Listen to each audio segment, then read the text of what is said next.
بسم اللہ الرحمن الرحیم۔ شروع اللہ کے نام سے جو بڑا مہربان نہایت رحم کرنے والا ہے۔ دجال قوم یہود سے ہوگا۔ ہر نبی نے اس کے فتنے سے اپنی اپنی امتوں کو ڈرایا ہے، مگر محمد مصطفیٰ صلی اللہ علیہ وآلہ وسلم نے اس کے فتنے کو انتہائی وضاحت سے بیان فرمانے کے ساتھ ساتھ بہت سی نشانیاں اور اس سے بچاؤ کے طریقے اپنی امت کو سمجھا دیے ہیں۔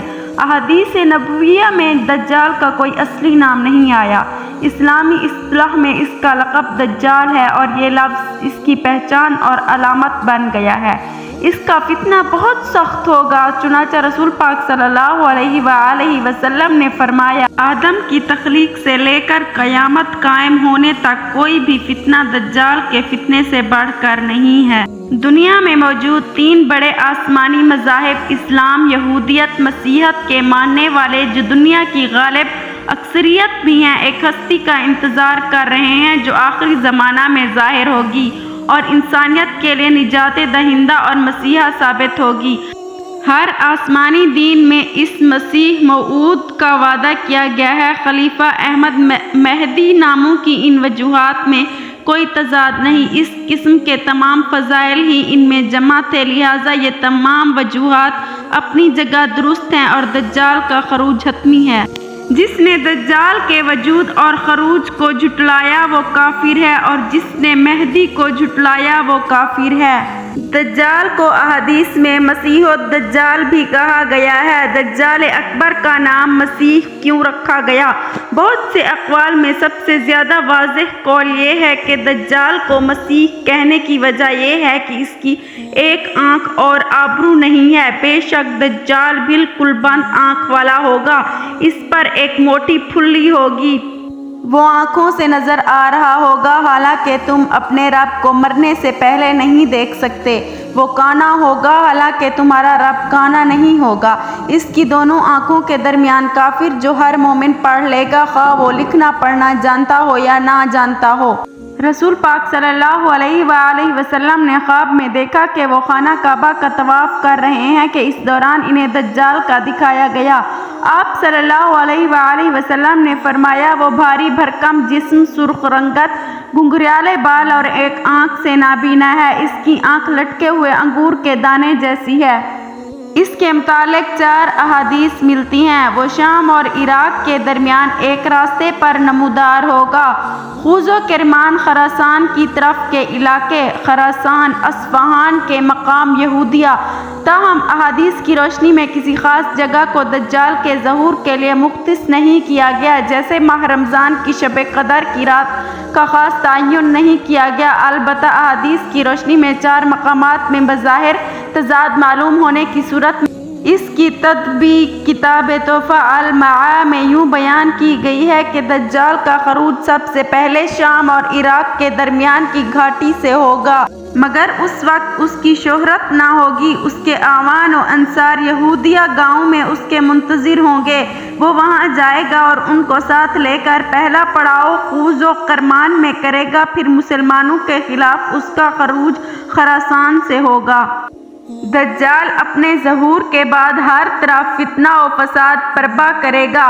اس کے برپا کردہ فساد کی شدت کا اندازہ حدیث کی روشنی میں واضح ہوتا ہے۔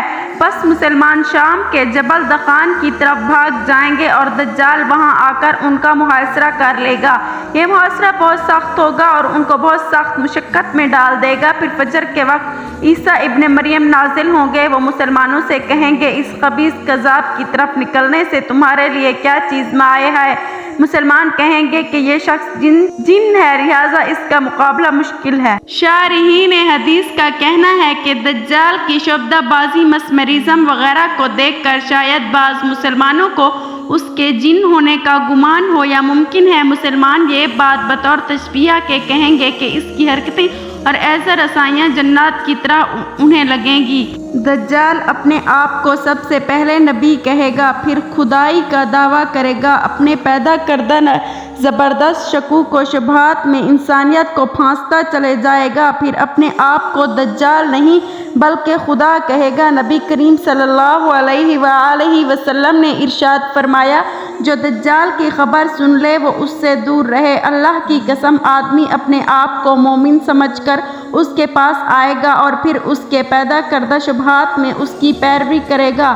دجال اکیلا نہیں ہوگا بلکہ اس کے ساتھی بھی ہوں گے، یعنی یہ ایک عالمگیر فتنہ ہوگا۔ نبی کریم صلی اللہ علیہ وآلہ وسلم کا ارشاد ہے کہ دجال کے پیروکاروں کی اکثریت یہودی اور عورتیں ہوں گی۔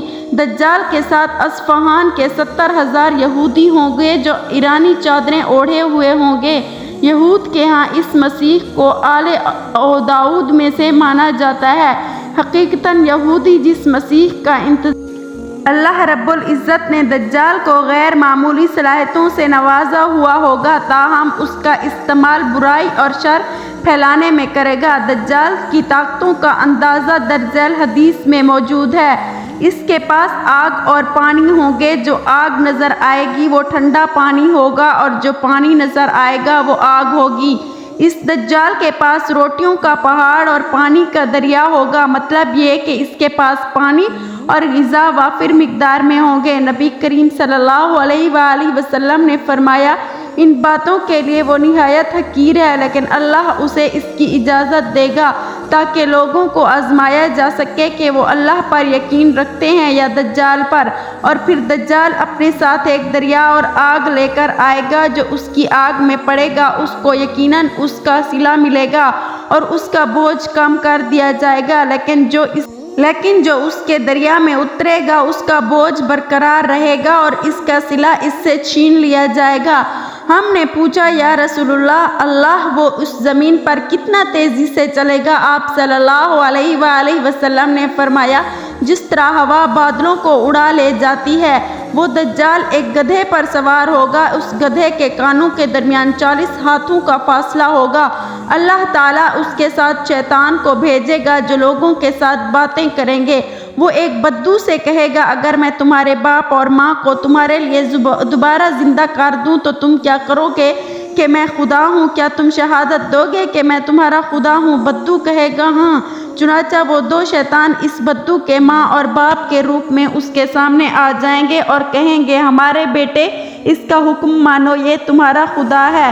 دجال کسی دیہاتی سے کہے گا کہ میں اگر تمہارے اونٹ کو زندہ کر دوں تو کیا تم میرے رب ہونے کی گواہی دو گے؟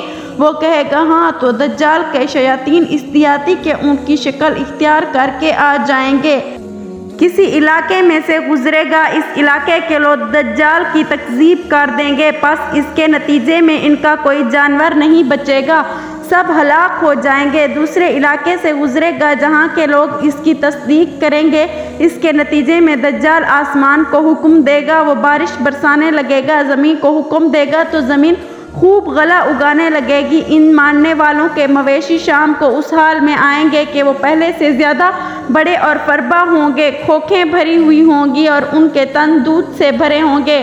الدجال آئے گا لیکن اس کے لیے مدینے میں داخل ہونا ممنوع ہوگا، وہ مدینے کے مضافات میں کسی بنجر علاقے میں خیمہ زن ہوگا۔ اس دن بہترین آدمی یا بہترین لوگوں میں سے ایک اس کے پاس آئے گا اور کہے گا، میں تصدیق کرتا ہوں تم وہی دجال ہو جس کا حلیہ ہمیں اللہ کے نبی نے بتایا تھا۔